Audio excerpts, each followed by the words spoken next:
देवळारी camp संसारी येथील तानाजी शिवाजी गोडसे यांच्या शेतात पिंजऱ्यामध्ये सापडलेल्या बिबट्यामादीची 3 पिल्ले पिंजऱ्याच्या बाहेर परिसरात राहिली होती. ती शोधून वाचवण्यात वन विभागाला यश आले. गेल्या काही दिवसांपासून मंगेश विनायक गोडसे यांच्या शेतात ही पिल्ले होती.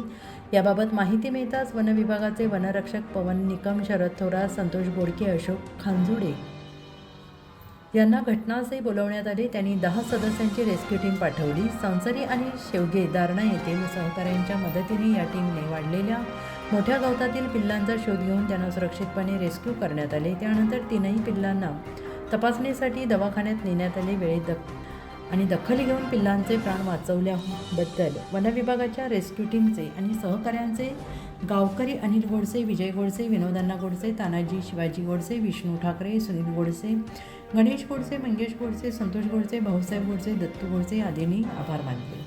पुरुषोत्तम कांडेकर, देवळाली मतदारसंघ प्रतिनिधी. तुमच्या भागातील प्रत्येक बातमी पाहण्यासाठी तसेच अशाच ताज्या आणि विश्वासार्ह घडामोडींसाठी उत्तर महाराष्ट्र न्यूज नेटवर्क सोबत जोडलेले रहा. सोबतच फेसबुक, इंस्टाग्राम आणि यूट्यूबवरही आम्हाला लाईक आणि शेअर तसेच सबस्क्राईब आणि फॉलो करायला विसरू नका.